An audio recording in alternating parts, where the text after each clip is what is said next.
June 1582. Japan is gripped by a brutal struggle among provincial daimyo, each fighting for land and power.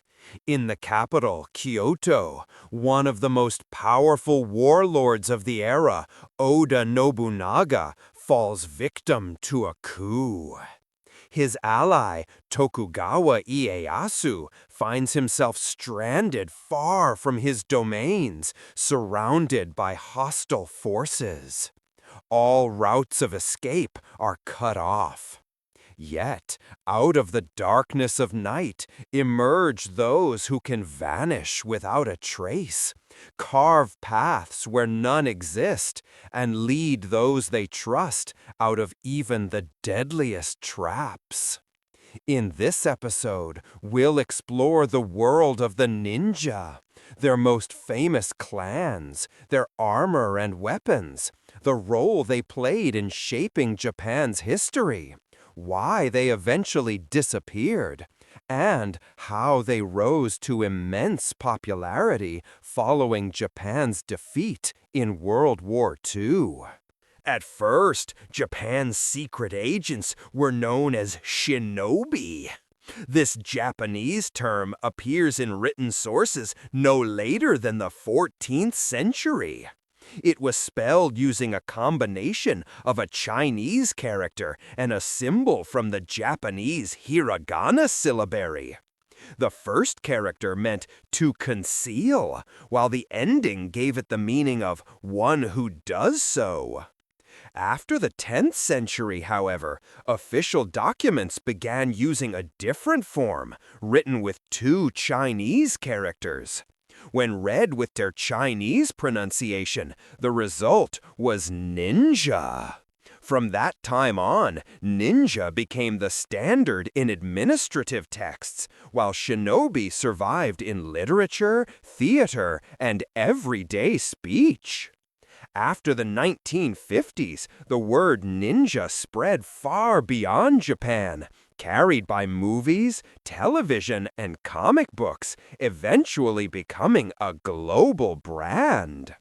The earliest mentions of espionage in Japan are linked to Prince Shotoku in the 6th century.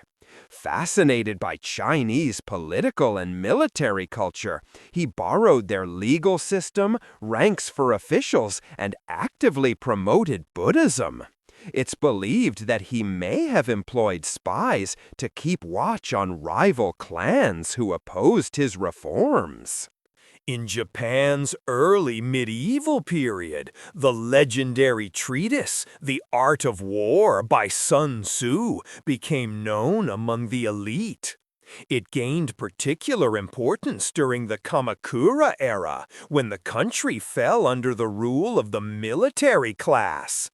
At the time, facing the looming threat of Mongol invasions, Japanese strategists eagerly adopted its principles, especially those dealing with intelligence gathering, sabotage, and the use of secret agents.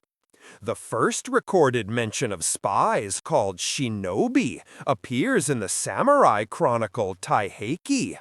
It describes the non-bokucho period, when Japan was divided between the northern and southern imperial courts. In one episode, a so-called survivor spy, an agent who successfully completed a mission on enemy territory and returned alive, was employed. He set fire to the Iwashimizu Hachiman shrine, dedicated to the protector of the samurai, in an attempt to demoralize the enemy. This act caused a stir, since such tactics stood in sharp contrast to the samurai code of Bushido, which demanded open and honorable combat. In this episode, we'll refer to them by that name.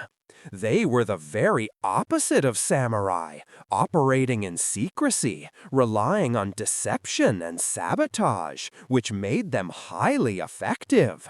From the 10th century onward, amid constant civil wars, the first centers of what would become the ninja took shape in the remote mountain provinces of Iga and Koga. Runaway peasants, impoverished samurai, and adventurers who had no place in the rigid class system offered their services to local warlords. It was dirty work, snooping through enemy camps, carrying out arson and poisonings, gathering intelligence, and assassinating targets. Over time, these spies banded together and refined their craft. Out of this, schools of ninjutsu, the art of espionage and covert warfare, were born.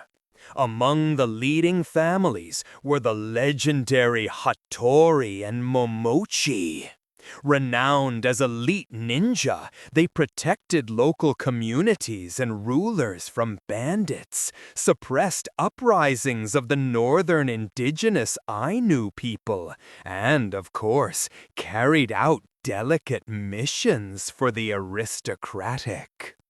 To conceal their true identity, they often posed as traveling merchants, actors, or wandering monks. One of the earliest written accounts tells of a shinobi unit from the Kawai Akinonokami family. Hired by Shogun Ashikaga Yoshihisa, they slipped into the camp of a rebellious warlord under cover of night, set fire to his tents using smoldering charcoal sealed inside bamboo tubes, and in the ensuing chaos, cut down the enemy commanders.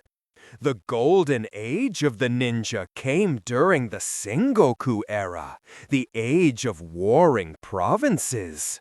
At that time, the three great generals, Oda Nobunaga, Toyotomi Hideyoshi, and Tokugawa Ieyasu, fought to unify Japan, and the demand for masters of covert warfare reached its peak. For nearly a century, the Iga and Koga clans supplied the finest spies to rival daimyo, as the feudal lords were called. Ninja excelled at ambushes, sabotage, and sudden strikes. For instance, the shinobi of Iga once destroyed the entire army of Oda Nobukatsu, the son of the mighty Oda Nobunaga. They lured enemy troops out of their strongholds into swamps and dense forests, where heavily armored samurai became disoriented and were slaughtered in great numbers.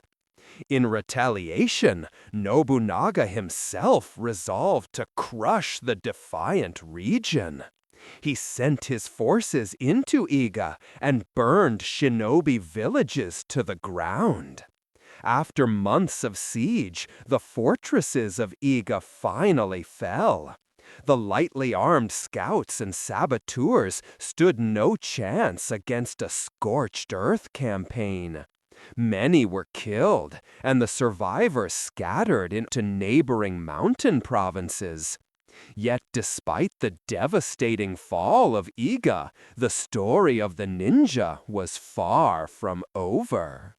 As we mentioned at the beginning, Nobunaga himself perished in a coup. His ally, Tokugawa Ieyasu, was forced to flee across enemy-held lands. It was then that Hattori Hanzo, the leader of the Iga ninja, made a crucial choice.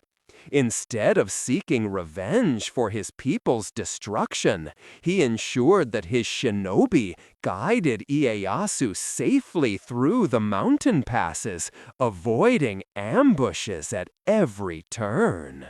Oh, in time, Ieyasu became the ruler of a unified Japan. Grateful to the shinobi of Iga and Koga, he brought them into his service. Today, the Ninja Museum in Iga displays the clothing and equipment once used by real shinobi. Among them are the traditional dark blue or gray shozoku outfit and woven straw sandals called waraji. The popular image of a ninja dressed in black, however, actually comes from kabuki theater. On stage, actors wore all black to symbolize invisibility. In reality, the ninja's costume was completed with Kayan gaiters and soft split-toe socks known as tabi, designed for silent movement. Over the head, they wore a hood, either a zuken or fukumen, that revealed only the eyes. Sometimes, a light armor of metal plates was hidden beneath their outer clothing. By day, they would disguise themselves to blend with their surroundings and the mission, posing as peasants, craftsmen, or wandering ascetics. Weapons, too, were concealed, often disguised as simple farming tools or as the staff of a mountain monk, the Yamabushi. Ninjas were raised and trained from childhood under strict discipline. Their education in ninjutsu covered swordsmanship, archery, horsemanship, the art of stealth, hand-to-hand combat, climbing, tracking, the preparation of poisons and explosives, as well as literacy, map-making, and basic medicine. On missions, ninjas usually worked alone, avoiding open combat and vanishing the moment their objective was achieved. If captured, true shinobi were taught to take their own lives rather than fall into enemy hands. Over the centuries, they developed an impressive arsenal of weapons and devices. Despite the popular image in films and comics of the ninja toe, a short, straight sword said to be made specifically for ninja, there is no historical evidence that such a standardized weapon ever existed. In reality, ninja relied on whatever weapons could be carried discreetly or improvised from everyday tools. Most often, they use short swords, such as the wakizashi. These could be easily hidden beneath clothing, ideal for fighting in confined spaces or during night raids. Sometimes they carried shortened or modified katanas. For close combat, shinobi favored the kusarigama, a sickle attached to a chain with a weighted end. This weapon could be used to strike an opponent, entangle him, or even knock a sword from his hands. Another hidden tool was the shuko, metal claws worn on the palms. These served both as knuckle weapons in a fight and as climbing aids for scaling walls or trees. And of course, every agent carried the legendary shuriken. These sharp throwing stars could wound enemies at a distance, or at the very least, distract them. For retreat, ninja often scattered tsubushi, spiked caltrops meant to slow down pursuers. They also crafted small bombs designed to blind or deafen their foes, release smoke or toxic fumes, or scatter metal and ceramic shards. Among their specialized gear were the kagimawa grappling hook with rope, the versatile digging tool and dagger known as the kunai, fire-starting kits called hyuchi-bukuro, and compact inro boxes for storing medicine, powders, secret notes, or sketches, all easily concealed beneath their garments. Unlike the ninja, we're not hiding anything from you. To help this video reach more people, don't forget to like and subscribe. But back to Tokugawa. After rising to power, he established a new shogunate, an era remembered as the Edo period, named after the capital. During this time, ninja received a semi-official status, serving as scouts, bodyguards, and even as a form of secret police within the shogun's court. Records mention their involvement in missions decades later. For example, during the Christian rebellion at Hara Castle, ninja disguised themselves as Christian refugees, infiltrated the fortress, and secretly relayed vital intelligence to the outside.